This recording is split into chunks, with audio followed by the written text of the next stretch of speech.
Good evening मेरे सारे life science के एंथुजियास्टिक साथियों। आइए मैं नेक्स्ट सेक्शन लेके आया हूँ आपके cell the unit of life के क्वेश्चन डिस्कशन का। सो बिना वक्त गवाए हम लोग क्वेश्चंस पे आते हैं। चलिए, हमारा नेक्स्ट क्वेश्चन है कि प्लाज्मा मेम्ब्रेन जो है वो क्या है। ठीक है, सेमी परमिएबल है, सिमेट्रिक है। देखिए, पहले ऑप्शन में कह रहा है कि प्लाज्मा मेम्ब्रेन जो है वो सिमेट्रिक है। ये बात गलत है। प्लाज्मा मेम्ब्रेन कैसा होता है? एसिमेट्रिक होता है। Plasma membrane is not symmetric, it is asymmetric. क्या मतलब है इसका? देखिए, ये आपके सामने में मैं बना रहा हूँ लिपिड का एक बाइलेयर। ठीक है, जो प्लाज्मा मेम्ब्रेन में प्रेजेंट होता है। अब ये जो लिपिड के बाइलेयर है ना, इसका आउटर लीफलेट और इनर लीफलेट एक जैसा नहीं होता है। इसको हम रिप्रेजेंट करते हैं आउटर लीफलेट से। This represents the outer leaflet. और इसको हम लोग कहते हैं इनर लीफलेट। इनर लीफलेट ये एक जैसा नहीं होता है। रीजन क्या है? जो आउटर लीफलेट है उसी साइड आपको मिलेंगे ग्लाइकोप्रोटीन्स एंड ग्लाइकोलिपिड्स। ग्लाइकोप्रोटीन्स और ग्लाइकोलिपिड्स जिसे हम सेल सरफेस मार्कर कहते हैं, ये आउटर साइड ही मिलेगा आपको। दूसरा चीज, कोलेस्ट्रॉल के मॉलिक्यूल्स जो होते हैं वो आउटर लीफलेट के अंदर हमें ज्यादा मिलते हैं as compare to the inner leaflet. तो इस आधार पे हम कह सकते हैं कि जो प्लाज्मा मेम्ब्रेन है उसका दोनों साइड, यानी कि आउटर लिपिड वाला साइड और इनर लिपिड वाला साइड एक जैसा, जो साइटोप्लाज्मिक साइड को फेस कर रहा है वो एक जैसा नहीं होता है, वो एसिमेट्रिक है ना कि सिमेट्रिक है। दूसरा, प्लाज्मा मेम्ब्रेन, तो ये बात तो गलत हो गई। ये बात तो गलत हो गई। इलास्टिक है कि नहीं? बिल्कुल। आप देखते हैं कि अमीबा, डब्ल्यूबीसी, ये सब काफ़ी ज़्यादा अपने शेप को चेंज करते हैं। अमीबा सीडोपोडिया का फॉर्मेशन करता है जो उसे फूड इनगल्फ करने में काफ़ी मदद करता है। तो प्लाज्मा मेम्ब्रेन अगर इलास्टिक नहीं होता तो ऐसा नहीं हो पाता। सो इलास्टिक है और सेलेक्टिवली परमिएबल। चलिए डिस्कस कर लेते हैं क्या डिफरेंस होता है सेलेक्टिव परमिएबिलिटी और सेमी परमिएबिलिटी के अंदर। जो सेलेक्टिव परमिएबल है वो सॉल्वेंट के साथ साथ कुछ सॉल्यूट के मॉलिक्यूल को भी परमिट करेगा आने के लिए। जो सेमी परमिएबल है वो प्योरली सॉल्वेंट को आने देगा लेकिन सॉल्यूट को रोकेगा आने से। लेकिन जो सेलेक्टिव परमिएबल है, जो नेसेसरी सॉल्यूट्स होते हैं, सेलेक्टिव परमिएबिलिटी की एक खासियत होती है कि जो नेसेसरी सॉल्यूट्स होते हैं उसको अलाउ करता है। अब वो इस बात को सेलेक्ट करता है कि किसको अंदर आने देना है, किसको अंदर आने नहीं देना है। सेमी परमिएबिलिटी में ऐसे तो प्योरली सिर्फ सॉल्वेंट के मॉलिक्यूल जाते हैं, और अगर सॉल्यूट, एक तो सॉल्यूट जाता नहीं है, और if in case sometimes it happens, so it is only a fixed size of solute. उसमें कोई सिलेक्शन नहीं है किसी चीज का, लेकिन सेमी परमिएबिलिटी में सिलेक्शन होती है। ठीक है, so the second option is correct. तो थर्ड तो गलत ही हो गया, और यहाँ पे तो लिख दिया मोनोलेयर फॉस्फोलिपिड, तो ये बात भी गलत हो गई। चलिए नेक्स्ट क्वेश्चन पे आते हैं। नेक्स्ट क्वेश्चन है, select the correct combination of statement regarding the characteristic of middle lamella. देखिए, मिडिल लैमेला क्या होता है? ये हमारे पास में दो प्लांट का सेल है। दोनों प्लांट के सेल को आपस में होल्ड करने वाला एक स्ट्रक्चर होता है जिसको हम मिडिल लैमेला बोलते हैं। ठीक है, तो पहली बात तो सही है कि it holds different neighbouring cells together, है ना।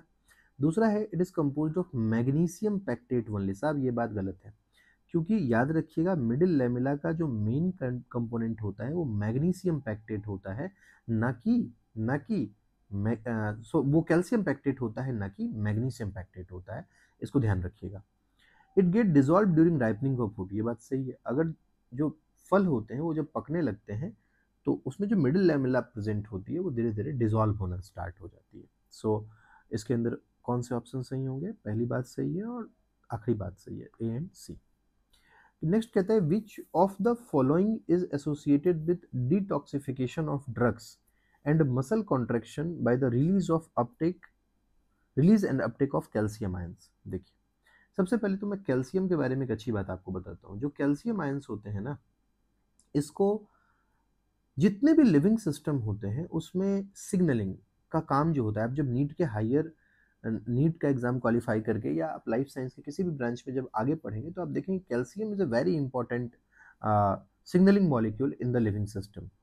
प्लांट और एनिमल वैरायटी ऑफ तरीके से कैल्शियम को यूज करता है अलग अलग फिजियोलॉजिकल प्रोसेस को सिग्नल करने में। सो हमारे मसल कॉन्ट्रैक्शन के अंदर जो इंडोप्लाज्मिक रेटिकुलम इन्वॉल्व होती है उसको हम लोग कहते हैं सार्कोप्लाज्मिक रेटिकुलम। क्या कहते हैं बच्चों? Sarcoplasmic reticulum. और सार्कोप्लाज्मिक रेटिकुलम जो होता है वो एक तरह का इंडोप्लाज्मिक रेटिकुलम है, और ये मसल कॉन्ट्रैक्शन में हेल्प करता है। तो ये बात सही है और ये बेसिकली होता है स्मूथ एंडोप्लाज्मिक रेटिकुलम। और डिटॉक्सिफिकेशन ऑफ ड्रग्स, यस, यहाँ पे एक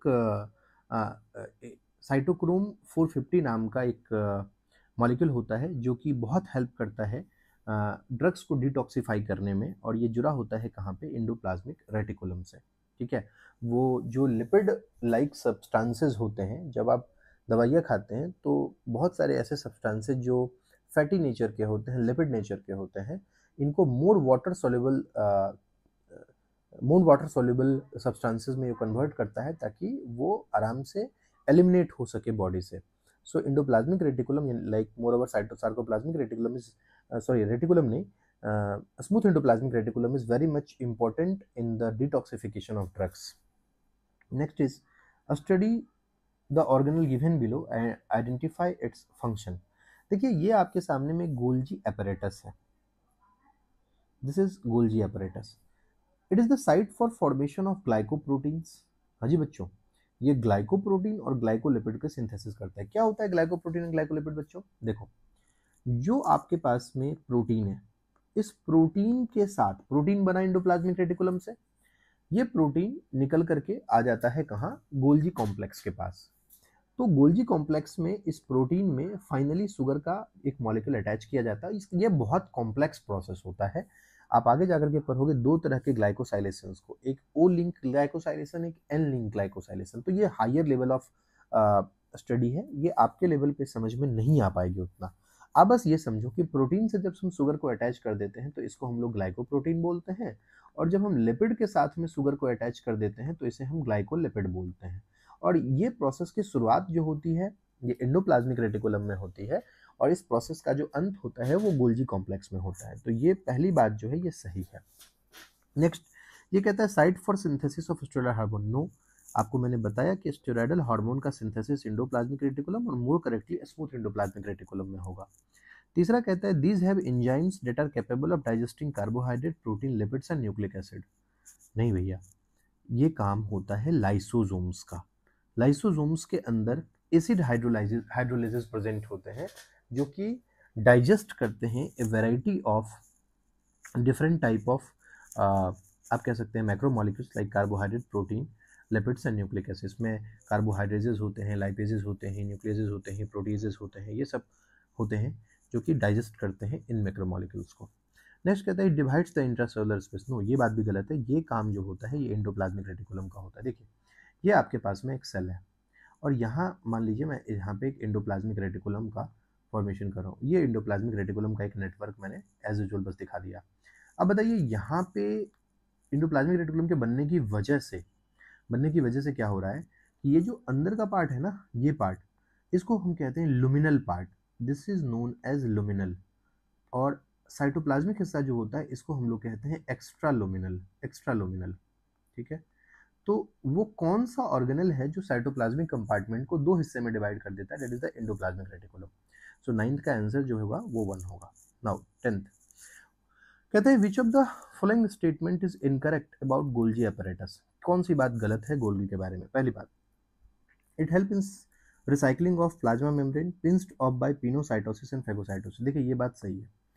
पिनोसाइटोसिस और फेगोसाइटोसिस क्या होता है? देखिए, प्लाज्मा मेम्ब्रेन में कई तरह के ट्रांसपोर्ट होते हैं। कुछ ट्रांसपोर्ट जो होते हैं वो सिंपल डिफ्यूजन कहते हैं, कुछ को फैसिलिटेटेड डिफ्यूजन कहते हैं, ये पैसिव ट्रांसपोर्ट का टाइप होता है। कुछ होता है जिसे हम एक्टिव ट्रांसपोर्ट कहते हैं। लेकिन हमारा इस क्वेश्चन से जो रिलेशन है उसको हम लोग कहते हैं बल्क ट्रांसपोर्ट। अब बल्क ट्रांसपोर्ट भी दो तरीके का होता है। एक को हम लोग कहते हैं, एक बल्क ट्रांसपोर्ट को हम लोग कहते हैं एक्जोसाइटोसिस। क्या कहते हैं? एक्जोसाइटोसिस। इसे हम लोग ईफेजी या फिर सेल वॉमिटिंग भी कहते हैं। और एक हमारा होता है जिसे हम कहते हैं इंडोसाइटोसिस। अब जो इंडोसाइटोसिस होता है इसके फिर से दो टाइप्स होते हैं। एक को हम लोग कहते हैं pinocytosis and the second is phago. बस फैगो लिख देता हूँ, फैगोसाइटोसिस। अब पिनोसाइटोसिस और फैगोसाइटोसिस में डिफरेंस क्या होता है? देखिए, सबसे पहले तो ये आपके सामने में एक प्लाज्मा मेम्ब्रेन है। मान लीजिए इसको बाहर से किसी मॉलिक्यूल को अंदर लेना है, तो ये इस तरह से इन्वेजिनेशन बनाता है मेम्ब्रेन का, और बाहर के जो मॉलिक्यूल्स होते हैं वो धीरे धीरे करके अंदर की तरफ जमा होते हैं और ये मेम्ब्रेन यहाँ से पिंच ऑफ हो जाती है। तो बताइए पिंच ऑफ होने की वजह से यहाँ पे तो मेम्ब्रेन का छोटा सा हिस्सा जो हुआ वो हटा, तो इसको रिसाइकिल कौन करेगा? इसको रिसाइकिल करेगा गोल्गी कॉम्प्लेक्स। दूसरा कहता है secretion is the main function of Golgi complex. हाँ, गोल्गी कॉम्प्लेक्स जो एक ऑर्गेनल है, इसका जो मेन फंक्शन होता है वैसे पैकेजिंग होता है, ठीक है। लेकिन अगर पैकेजिंग नहीं दे रखा है तो हम ये देखने की कोशिश करेंगे, एनसीईआरटी ने कहा packaging is the main function of Golgi complex, but secretion हम इसलिए कह सकते हैं कि जैसे आप देखो जो एक्रोजोम है वो भी मॉडिफाइड गोल्गी apparatus ही होता है। आप जो स्पर्म के अंदर एक्रोजोम हेड में होता है प्रेजेंट, जो प्लांट के अंदर रूट होती है उस रूट के अंदर जो रूट कैप होता है, तो जब प्लांट सॉइल के अंदर पेनिट्रेट करती है तो प्लांट का रूट कैप डैमेज ना हो जाए, तो वहाँ पे भी गोल्गी कॉम्प्लेक्स जो होता है वो म्यूसिलेज का सेक्रेशन बार बार करते रहता है। So we have to look on another options कि वो ऑप्शंस गलत है या सही है। तो यहाँ मान लेते हैं कि ये सेक्रेशन का तो बात जो है ये सही है। दूसरी बात कहता है कि तीसरी बात कहता है it help in glycosidation and glycosylation. अभी मैंने ऊपर बताया आपको कि अगर प्रोटीन के साथ शुगर का अटैचमेंट हो जाए तो दिस प्रोसेस इज ग्लाइकोसाइलेशन, अगर लिपिड के साथ शुगर का अटैचमेंट हो जाए तो this process is known as glycosidation. Lipid हो तो ग्लाइकोसाइडेशन और प्रोटीन हो, लिपिड हो तो ग्लाइकोसाइडेशन और प्रोटीन हो तो ग्लाइकोसाइलेशन कहते हैं हम लोग। ओके, मैंने यहाँ पे बस इनकरेक्ट उल्टा हो गया यहाँ से, इसको सही कर लेते हैं। सो ये देखिए, तो अगर प्रोटीन का होता है तो हम कहते हैं ग्लाइकोसाइलेशन, अगर लिपिड का होता है तो हम कहते हैं ग्लाइकोसाइडेशन। सो ये तो बात सही है। और जो चौथी बात है कहता है Golgi body helps in animal cytokinesis, ये बात गलत है। गोल्गी बॉडी जो होती है वो प्लांट के साइटोकाइनेसिस में हेल्प करती है, ना कि एनिमल के साइटोकाइनेसिस के अंदर हेल्प करती है। So remember this thing. So हम कह सकते हैं कि जो बात गलत पूछ रहा है तो चौथी बात जो है वो बिल्कुल गलत बात है। So the fourth option is correct. Next 11th number question, ये बात करते हैं। कहता है certain Golgian vesicles which are budded out from the trans face contains acid hydrolases, such vesicles are better termed as. देखिए गोल्जी बॉडी जो होता है, देखिए यहाँ पे आपको एक गोल्जी बॉडी दिख रहा है। इस गोल्जी बॉडी में पैकेजिंग के दौरान में कुछ ऐसे वेसिकल्स बन करके बाहर निकलते हैं जिसके अंदर एसिड हाइड्रोलेजेज एंजाइम पैक हो जाते हैं और इनको हम लोग कह देते हैं प्राइमरी लाइसोजोम्स। कई बार लाइसोजोम्स भी यहाँ से बनते हैं। जैसे ये वेसिकल्स में प्रोटीन भी होगा जो ईआर से फ्यूज कर सकता है, लेकिन इसी के दौरान लाइसोजोम का भी फॉर्मेशन होता है। तो लाइसोजोम का फॉर्मेशन गोल्गी में पैकेजिंग के दौरान ही होता है। तो जो लाइसोजोम सबसे पहले बनता है उसको हम प्राइमरी लाइसोजोम बोलते हैं। अब देखिए, जब इस प्राइमरी लाइसोजोम के साथ में इसके अंदर जितने भी एंजाइम्स होंगे ना, वो सारे के सारे इनएक्टिव होंगे। अब इसके साथ में मान लीजिए कोई फूड पार्टिकल या वॉर्न आउट सेल ऑर्गेनल जिसको कि खत्म करना है ना, कोई सेल ऑर्गेनल जो कि सही से फंक्शन नहीं कर रहा है, ये अगर आके फ्यूज हो जाता है तो तब जो स्ट्रक्चर बनती है उसको हम लोग कहते हैं हेट्रोफेगोजोम। उसको हम लोग कहते हैं हेट्रोफेगोजोम, ठीक है। सो माइक्रोजोम्स क्या होता है? ईआर को जब हम होमोजेनाइज कर देते हैं तो उसके फ्रेगमेंट्स छोटे छोटे वेसिकल्स के फॉर्म में अरेंज हो जाते हैं जिसको हम लोग माइक्रोजोम्स कहते हैं। और फ्रेगमोजोम्स क्या होता है? प्लांट सेल के अंदर जब सेल डिवीजन हो रही होती है तो न्यूक्लियस जो होता है वो साइड में होता है और वैक्यूल जो होता है वो सेंटर में होता है। तो वहां पे एक सीट का फॉर्मेशन होता है जिसको हम लोग कहते हैं phragmosome, to put the nucleus in centre for the purpose of division. So 11th का आंसर जो है वो फोर्थ जाएगा। In plants, the tonoplast facilitates the transport of a number of ions and other materials against the concentration gradient into the vacuole. Yes, ये देखिए ये plant cell है। इस प्लांट सेल का जो मेम्ब्रेन है इसको हम लोग टोनोप्लास्ट कहते हैं। क्या कहते हैं बच्चों? टोनोप्लास्ट। तो जो टोनोप्लास्ट होता है ये बहुत सारे मटेरियल को क्या करता है, बाहर से अंदर की तरफ लेता है। तो अगर अंदर में मान लीजिए कोई सब्सटेंस ज़्यादा है, ये देखिए ज़्यादा है, आयंस वगैरह जो हैं वो एर्गेस्टिक सब्सटेंसेस वो ज़्यादा हैं और बाहर में कम है, फिर भी टोनोप्लास्ट जो है उसको अंदर की तरफ खींचेगा at the expense of ATP, ATP को खर्च करके। और एटीपी जहाँ खर्च होती है और transport against the concentration gradient होता है जिसकी वजह से, so this type of transport is known as active transport. So 12 का 1। Now mitochondria and chloroplast are semi autonomous as they possess. क्यों? देखिए इस बात को समझ लीजिए। माइटोकॉन्ड्रिया क्लोरोप्लास्ट के बारे में कुछ खास बातें मैं आपको बताता हूँ। सबसे पहली बात, ये माइटोकॉन्ड्रिया एंड प्लास्टेट्स आप कह सकते हैं, एंड प्लास्टिड्स, ये ऐसे ऑर्गेनल्स होते हैं जिनके पास में डबल स्ट्रैंडेड सर्कुलर डीएनए होता है। दूसरी बात, इनके पास में आरएनए भी होता है, इनके पास में राइबोसोम्स या फिर आप कह सकते हैं प्रोटीन सिंथेसाइजिंग मशीनरी, पीएसएम में लिख देता हूँ शॉर्ट में, ये भी प्रेजेंट होती है। इनके पास में हिस्टोन प्रोटीन एब्सेंट होता है, हिस्टोन प्रोटीन जो होता है इनके पास में एब्सेंट होता है इसके अंदर से। नेक्स्ट मैं ये कह देता हूँ कि ये डिवाइड करते हैं वाया फिजन, ठीक है, और इनके डीएनए में जीसी कंटेंट जो होती है, गुआनिन और साइटोसिन जो कि नाइट्रोजन स्पेस है, ये ज़्यादा होता है, इनके बीच में ट्रिपल बॉन्ड होती है। तो आप जरा गौर से एक चीज़ ऑब्जर्व करने की कोशिश कीजिए, और एक चीज़ और, इनके पास पोरिन नाम का प्रोटीन भी होता है। अब जितने भी फीचर्स को मैंने यहाँ पे लिखा है, ये सारा फीचर जो है ना माइटोकॉन्ड्रिया और क्लोरोप्लास्टिड्स का, ये मिलता है किसके साथ में? ये मिलता है प्रोकैरियोट से। तो आप देखिए कि ये सारे फीचर प्रोकैरियोट के हैं, और यूकैरियोटिक सेल में न्यूक्लियर जीनोम होने के बावजूद, आप मेरी बात पे फोकस कीजिए स्टूडेंट्स, इस बात को ध्यान से समझिए, यूकैरियोटिक सेल में न्यूक्लियर जीनोम होने के बावजूद ये हो रहा है कि कुछ ऑर्गेनल्स ऐसे हैं जैसे माइटोकॉन्ड्रिया प्लास्टिड्स, इनके अंदर ये सारी फीचर्स हमें देखने के लिए मिल रहे हैं। क्यों भैया? इनके अंदर डीएनए है, क्यों इनके पास प्रोटीन सिंथेसाइजिंग मशीनरी है, और किसी के पास तो नहीं है, इन्हीं के पास क्यों है?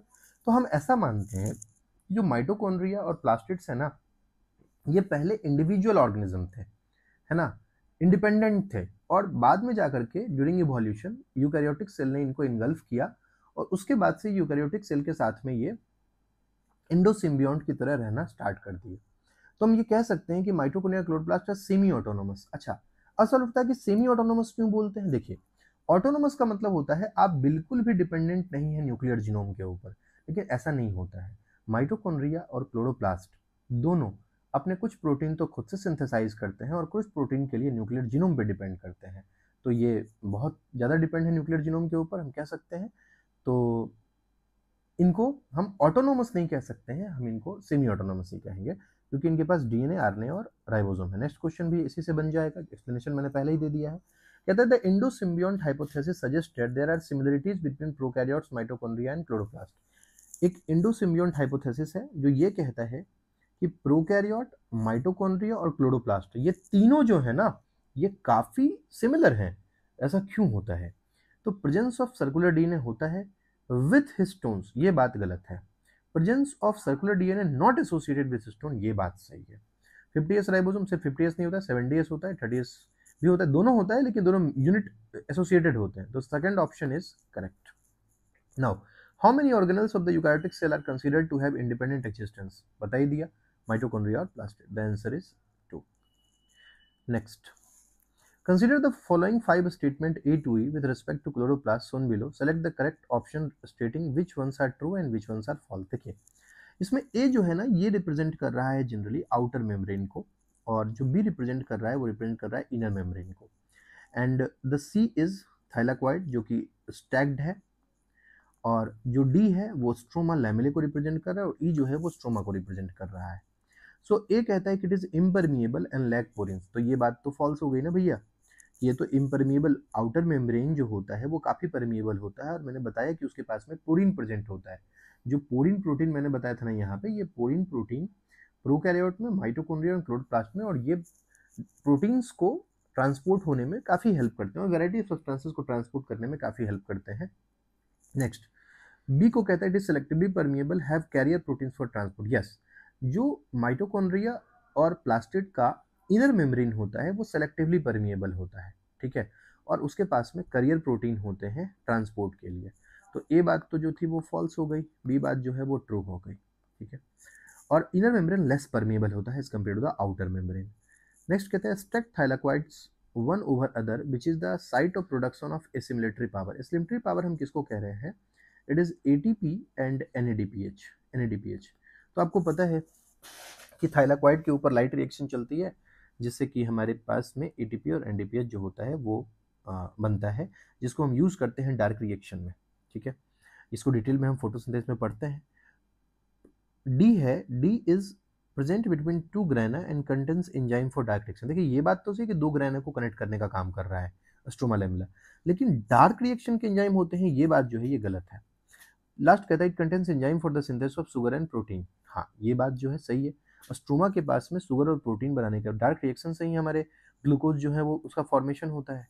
सो हम कह सकते हैं कि the answer is true, A is false, B is true, C is true, D is false and E is true. Okay, question number 17 आते हैं। क्वेश्चन नंबर 72 कहता है find the correct set of structure organelle not surrounded by membrane. तो देखिए lysosome के पास में membrane होता है, बिल्कुल होता है, तो ये बात तो गलत हो गई है ना, ये option is wrong. Okay, peroxisome membrane होता है, तो ये बात गलत, हमें ऐसा ऑर्गेनेल चुनना है जिसके पास में मेम्ब्रेन नहीं होता है। तीसरा है राइबोसोम, न्यूक्लियस एंड सेंट्रियोल, हाँ इनके पास में मेम्ब्रेन नहीं होता है, तो the third option is correct, the third option is correct. And fourth nucleolus spherosome, इसके पास भी मेम्ब्रेन होता है, तो ये गलत है। तो राइबोसोम, न्यूक्लियस एंड सेंट्रियोल इनके पास में मेम्ब्रेन नहीं होता है। Next 18 number question, the largest subunit of ribosome is found to contain 28S, 5.8S, 5S type of RNA। This ribosome is found in, ये राइबोसोम कहाँ मिलता है? चलिए बच्चों एक चीज मैं आपको बताता हूँ, काफी इंपॉर्टेंट है, आप बिल्कुल अच्छे से इस चीज को ध्यान में रखिएगा। देखिए हमारे बॉडी के अंदर जो राइबोसोम यूकैरियोट्स के अंदर प्रेजेंट होते हैं, यूकैरियोट्स के राइबोसोम वो दो तरह के होते हैं, एक लार्जर सब यूनिट उसको हम 60S बोलते हैं और स्मॉलर सब यूनिट को हम लोग 40S बोलते हैं। जब ये एसोसिएट होते हैं तो मिलकर के ये 80S का फॉर्मेशन करते हैं। अब 60S के पास अपने कुछ प्रोटीन है, 40S के पास अपने कुछ प्रोटीन है, और ये भी different type of RNA stretches से बनते हैं। तो 60S जो सब यूनिट होता है इसमें तीन तरह के आरएनए स्ट्रेच होते हैं, 5S RRNA, 5.8S RRNA and 28S RRNA। और जो 40S स्ट्रेच होता है इसके पास अलग तरह के आरएनए स्ट्रेच होते हैं।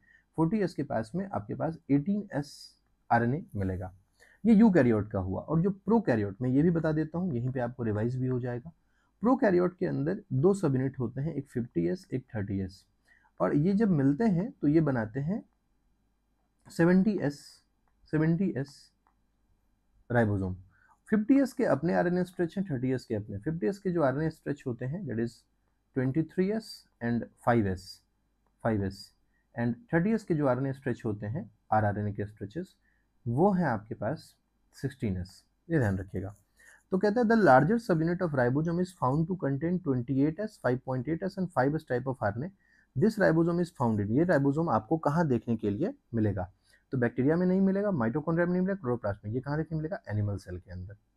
Next, organelle lacking DNA but capable of duplication is, जो ऑर्गेनल डीएनए को लैक करता है लेकिन फिर भी डुप्लीकेशन के लिए कैपेबल है ना, इट इज सेंट्रियोल। सेंट्रियोल जो होता है वो डुप्लीकेट करता है, आपको पता है हर सेल डिवीजन में एस फेज में सेंट्रियोल डुप्लीकेट करता है, लेकिन इसके पास में अपना डीएनए नहीं होता। It is a very important point, VVI, इसको ध्यान रखिएगा। नेक्स्ट, यानी तो हम ये मानते हैं ना कि माइटोकॉन्ड्रिया वगैरह डुप्लीकेट करते हैं, लेकिन सेंट्रियोल भी डुप्लीकेट करता है जब इनके पास में डीएनए नहीं होता है। नेक्स्ट 20 नंबर क्वेश्चन, इस centriole has a cartwheel organization. बिल्कुल सही बात है, सेंट्रियोल की ऑर्गेनाइजेशन कार्टविल टाइप की होती है। और कार्टविल ऑर्गेनाइजेशन सेंट्रियोल का जैसे क्या होता है कि जैसे एक सेंटर के अंदर एक हब होता है ना, जो प्रोटीन का बना होता है, और इससे स्पोक्स लगे होते हैं ऐसे करके, मैं दो बना रहा हूँ बस। और फिर यहाँ पे क्या होता है, यहाँ पे क्या होता है कि यहाँ पे एक कंप्लीट माइक्रोट्यूब्यूल, दूसरा इनकम्प्लीट और तीसरा भी इनकम्प्लीट। फिर यहाँ पे एक कंप्लीट माइक्रोट्यूब्यूल होता है और दूसरा इनकम्प्लीट और ये भी इनकम्प्लीट। इसको हम लोग ए कहते हैं पहले वाले को, दूसरे को बी, तीसरे को सी। पहले को ए, दूसरे को बी, तीसरे को सी, और इसका सी जो होता है इसके ए से कनेक्टेड होता है। ठीक है, ये भी आपस में ऐसे करके कनेक्टेड होता है। तो इस तरह से अगर आप पूरा 9 बनाइएगा ना तो ये एक बैलगाड़ी के चक्के की तरह लगता है। तो आप गौर से देखिए, यहाँ पे एक माइक्रोट्यूब्यूल का पूरा यूनिट है, यहाँ पे एक माइक्रोट्यूब्यूल का पूरा यूनिट है।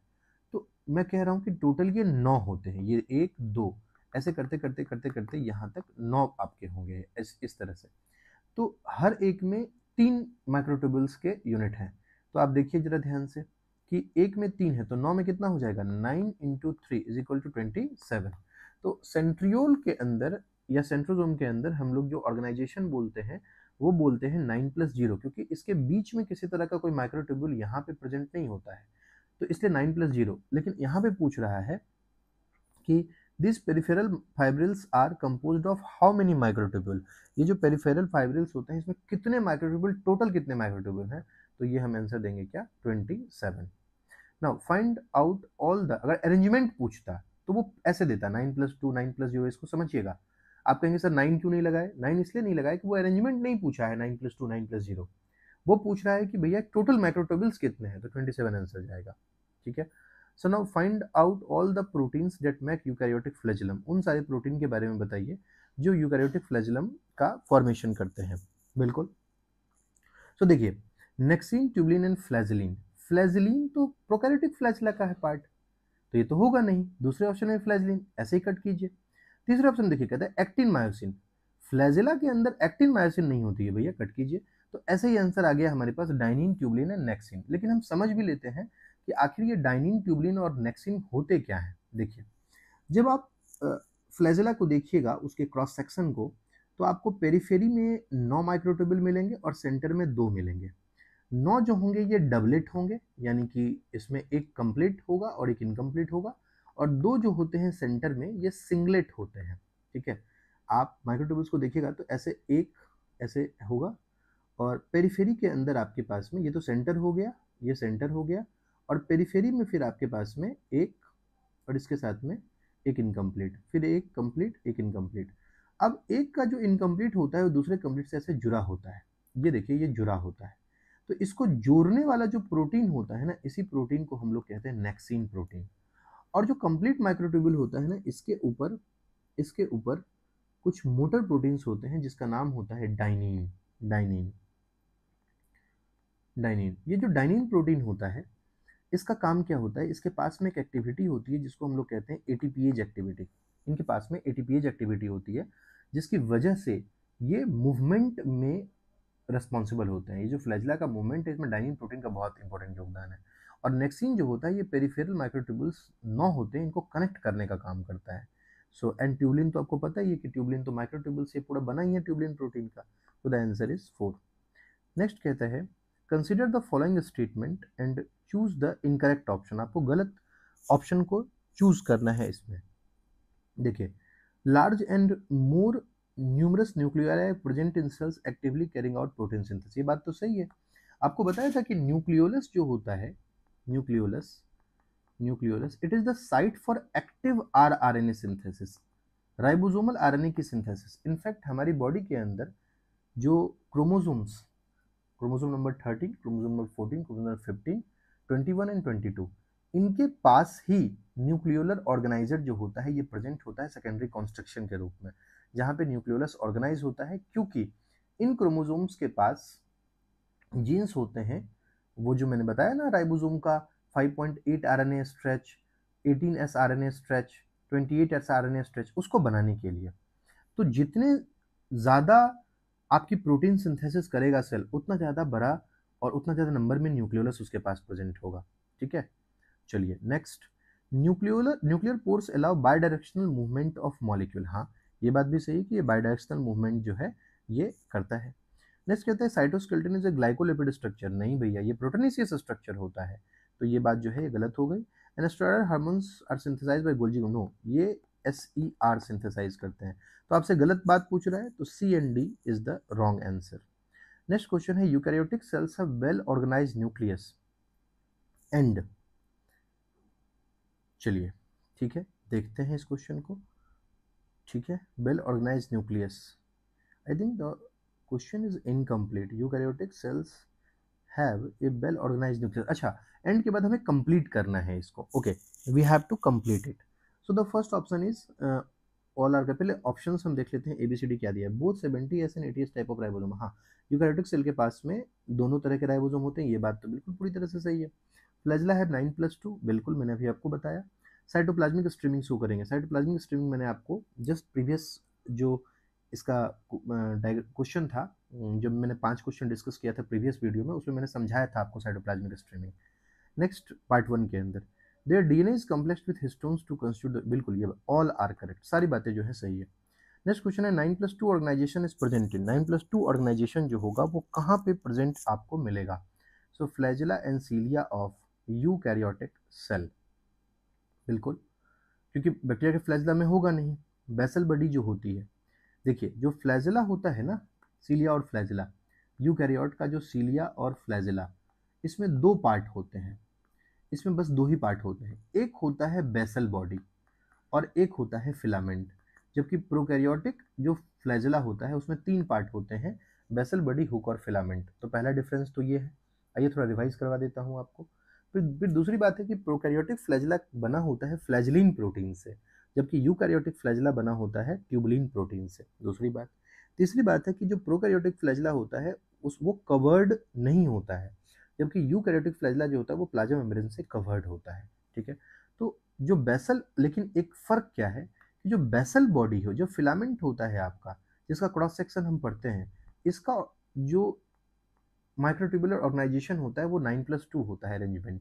बट बेसल बॉडी के अंदर ये सेंट्रियोल से डिराइव होता है, तो इसके अंदर 9+0 होता है। इसके सेंटर में आपको इस सीलिया फ्लैजिला के बेसल बॉडी के सेंटर में आपको माइक्रोट्यूबुल देखने के लिए नहीं मिलेंगे। तो ये बात सही है कि बेसल बॉडी हैज 9+0, है ना, लाइक सेंट्रियोल। एंड बैक्टीरिया में तो होता ही नहीं है, and centriole and basal body इसमें तो 9+, इस दोनों में 9+0 होता है। So this is the correct answer. Okay, चलिए नेक्स्ट क्वेश्चन कहता है find out the correct option on the basis of following diagram. देखिए ए जो पार्ट है ये एनसीईआरटी का बिल्कुल डायग्राम है। ए पार्ट जो है हमारा वो सैटेलाइट को रिप्रेजेंट कर रहा है, ए पार्ट रिप्रेजेंट्स द सैटेलाइट। ठीक है। बी पार्ट सेंट्रोमियर को रिप्रेजेंट कर रहा है। सी पार्ट जो है हमारा वो शॉर्ट आर्म को रिप्रेजेंट कर रहा है, इसको हम पी आर्म कहते हैं। P for petite. ईस्ट की कॉलोनी जब बड़ी नहीं बन पाती है तो उसको हम पेटाइट कॉलोनी बोलते हैं, मिनिएचर कॉलोनी ईस्ट को पेटाइट बोलते हैं। वहीं से पी लेटर को निकाल के क्रोमोसोम के शॉर्ट आर्म को हम पी आर्म कहते हैं, और जो क्यू होता है वो लॉन्ग आर्म होता है हमारा। तो यहाँ पे डी जो रिप्रेजेंट कर रहा है ये लॉन्ग आर्म को रिप्रेजेंट कर रहा है, और लॉन्ग आर्म को हम लोग क्यू से जानते हैं। तो the second option is the correct option. Question number 26, nucleolus is formed by. Nucleolus किससे बनता है ना? तो न्यूक्लियोलर ऑर्गेनाइजर। अभी मैंने आपको बताया था कि न्यूक्लियोलस को बनाने के लिए न्यूक्लियोलर ऑर्गेनाइजर होते हैं जो कि 5 क्रोमोसोम में प्रेजेंट होते हैं। तो मैक्सिमम न्यूक्लियोलर ऑर्गेनाइजर NOR कितने हो सकते हैं? तो 5 क्रोमोसोम, मतलब सर सारा क्रोमोसोम जो होता है वो पेयर में होता है होमोलोगस। तो टोटल ह्यूमन के अंदर 10 न्यूक्लियोलर ऑर्गेनाइजर जो होते हैं वो हो सकते हैं। ठीक है, नेक्स्ट। और ये कहाँ ऑर्गेनाइज होते हैं? ये वहाँ ऑर्गेनाइज होते हैं जिन क्रोमोसोम के पास में जीन होता है RNA के स्ट्रेच को बनाने के लिए, एक्सेप्ट 5s RNA। 5 मेन 3 तरह के RNA जो होंगे उसको बनाने के लिए न्यूक्लियोलर ऑर्गेनाइजर न्यूक्लियोलस को बनाता है, क्योंकि 5.8s, 18s और 28s RNA ये तीनों जो होते हैं ये सिंथेसाइज होते हैं न्यूक्लियोलस में, और जो 5s RNA होता है ये सिंथेसाइज होता है न्यूक्लियोप्लाज्म के अंदर। नेक्स्ट कहते हैं all of the following statement are correct except. सारे स्टेटमेंट जो हो करेक्ट हैं एक्सेप्ट। कहते हैं peroxisomes are quite common in photosynthetic cell. हाँ, फोटो रेस्पिरेशन का process. Next, there number can be 70 to 100 पर mesophyll cell wherein they interact with mitochondria and chloroplast to take part in photorespiration। तो ये बात तो सही है। नेक्स्ट कहता है glyoxysomes are numerous in endosperm of it. नहीं, एंडोस्पर्म जो होता है ना उसमें स्फेरोसोम्स प्रेजेंट होते हैं, ना कि ग्लायोक्सिसोम्स प्रेजेंट होते हैं। Next, the ER bound ribosomes synthesize secretory membrane and lysosomal protein. ये बात सही है। Secretory protein ER bound ribosome पे सिंथेसाइज होते हैं, और non secretory protein cytosolic ribosome पे सिंथेसाइज होते हैं। नेक्स्ट कहता है ribosomes when associated with ER attach with 60। बिल्कुल, राइबोसोम को एंडोप्लाज्मिक रेटिकुलम के ऊपर, ये देखिए, ये मान लीजिए मैं एक मेम्ब्रेन बनाता हूँ ER का, अगर इससे एक राइबोसोम अटैच होता है तो राइबोसोम जो होता है इसका लार्ज सब यूनिट अटैच होता है, और इसको अटैच करने के लिए कुछ राइबोसोम रिसेप्टर प्रोटीन प्रेजेंट होते हैं जिसका नाम होता है राइबोफोरीन। राइबोफोरीन। तो ये जो राइबोफोरीन होता है ना, राइबोफोरीन 1 and 2 ये 2 टाइप के होते हैं, लेकिन दोनों जो है 60s सब यूनिट से अटैच होते हैं। ये क्वेश्चन पूछा जाता है, ध्यान रखिएगा। सो इसमें कौन सी गलत बात है? तो the second option is wrong, है ना। चलिए बात करते हैं next. Triglyceride metabolism to convert fat, है ना, किसको कन्वर्ट करता है? फैट को, इनटू कार्बोहाइड्रेट में, is helped by glyoxylate cycle. The organelle responsible for this is found in. ये ऑर्गेनल कहाँ आपको देखने के लिए मिलेगा?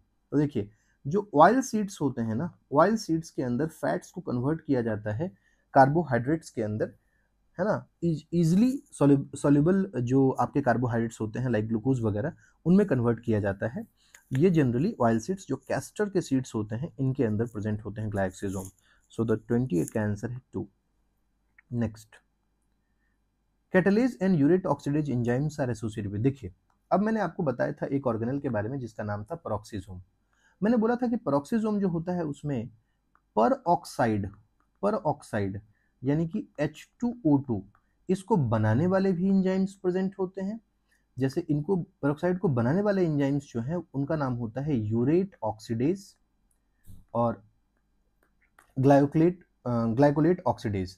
लेकिन इसको डिग्रेड करने वाले जो एंजाइम्स होते हैं उनका नाम होता है कैटलेज जो होता है वो पर ऑक्साइड को डिग्रेड करने का काम करता है। इसको पर ऑक्साइड को इसको ब्रेक करने का काम करता है कैटलेज। ठीक है, सो कहता है कि associated with organelle which are also involved in. तो ये दोनों चीज कहाँ प्रेजेंट होती है? पेरोक्सीसोम के अंदर।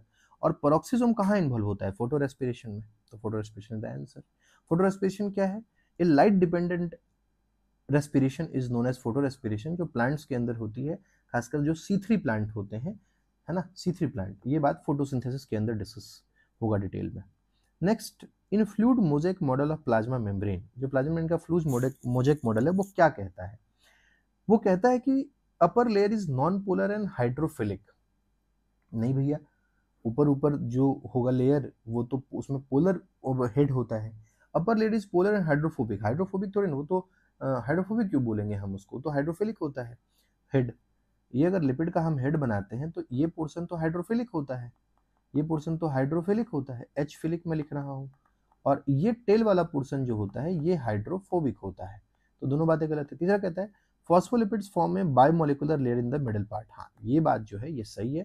प्रोटीन्स फॉर्म से मिडल लेयर नहीं, प्रोटीन मिडल लेयर नहीं बनाता है। Next question number 31, find the incorrect match. Allosomes sex chromosome को रिप्रेजेंट करते हैं, ये बात सही है। लैम्ब्रस क्रोमोसोम जो होता है ये डिप्लोटीन बाइवेलेंट के अंदर प्रेजेंट होते हैं, डिप्लोटीन बाइवेलेंट के अंदर प्रेजेंट होते हैं, तो ये बात भी सही है। लैम्ब्रस क्रोमोसोम क्या होते हैं, इस पर सेपरेट मैं एक वीडियो बनाऊंगा, है ना। स्पेशल क्रोमोसोम्स होते हैं ये, जो oocytes में पाए जाते हैं, oocytes ऑफ एम्फीबियंस के अंदर। और जो पॉलीटीन क्रोमोसोम होते हैं ये ड्रोसोफिला वगैरह के सैलिवरी ग्लैंड्स में पाए जाते हैं, पॉलीटीन क्रोमोसोम। ठीक है, तो इसमें लिखा हुआ है कि polytene chromosome oocyte of amphibian में, तो ये बात जो है ये पूरी तरह से गलत हो गई। एंड सब मेटासेंट्रिक क्रोमोसोम एल शेप्ड। देखिए कैसे, इस बात को समझिए। अलग अलग टाइप के क्रोमोसोम जो होते हैं जैसे मेटासेंट्रिक, सब मेटासेंट्रिक, एक्रोसेंट्रिक और टीलोसेंट्रिक, तो ये 4 तरह के जो क्रोमोसोम होते हैं ये एनाफेज में जब आप क्रोमेटिड्स को सेपरेट करेंगे, और अगर कोई क्रोमोसोम सब मेटासेंट्रिक है तो देखिए सब मेटासेंट्रिक में क्या होगा, एक आर्म थोड़ा छोटा और दूसरा आर्म थोड़ा सा बड़ा होगा, ये आपके पास में सब मेटासेंट्रिक है। अब इस क्रोमोसोम को जब आप एनाफेज में खींचेंगे, जब इसको खींचेंगे आप ऐसे करके, तो इस क्रोमोसोम का शेप कैसा बन करके तैयार होगा? मैं लाइन से रिप्रेजेंट कर रहा हूँ, लाइक दिस, ऐसा बनेगा। तो ये आपके सामने एल शेप आ रहा है कि नहीं आ रहा है? ठीक है, ये एल शेप है। So incorrect match is third. Find the next question है 32, find the correct option with respect to informosomes. देखिए इन्फॉर्मोजोम्स जो है ना वो लैम्ब्रस क्रोमोसोम के अंदर ही डिस्कस होगा। मैंने बोला है कि मैं इस पर एक सेपरेट वीडियो बनाऊंगा, आपको पूरा समझ में आएगा कि व्हाट इज लैम्ब्रस क्रोमोसोम। ठीक है, सो क्वेश्चन नंबर 32 का जो आंसर होगा, इन्फॉर्मोजोम क्या होते हैं, इसमें mRNA और प्रोटीन प्रेजेंट होता है। ठीक है, एज ए फैक्ट अभी आप इसको ध्यान में रखिए। 33, organelle involve in light dependent respiration in plants. तो लाइट डिपेंडेंट रेस्पिरेशन का मतलब क्या हुआ? पेरोक्सीसोम। पेरोक्सीसोम जो होते हैं ऐसा रेस्पिरेशन जो लाइट में परफॉर्म हो रहा हो, जिसमें लाइट की आवश्यकता पड़ रही हो, तो आप कह सकते हैं कि प्लांट के अंदर क्या होना चाहिए? प्लांट के अंदर CO2 का फिक्सेशन होना चाहिए। लेकिन प्लांट के अंदर एक एंजाइम है जिसका नाम है रोबेस्को, वो CO2 के साथ साथ O2 के साथ भी बॉन्ड बनाता है। तो ये गलत बात है ना, आप CO2 को फिक्स कर रहे हो, कार्बोहाइड्रेट बना रहे हो, आप ऑक्सीजन के साथ बॉन्ड बनाना स्टार्ट कर दिए। तो ऑक्सीजन तो तब यूज होना चाहिए जब आप रेस्पिरेशन परफॉर्म कर रहे हो, तो ये बात गलत बात होती है। और C3 प्लांट के अंदर यही एक ड्रॉबैक है जिसकी वजह से C4 प्लांट का इवोल्यूशन हुआ था। सो लाइट डिपेंडेंट रेस्पिरेशन के अंदर फोटो रेस्पिरेशन में पेरोक्सीसोम, इसमें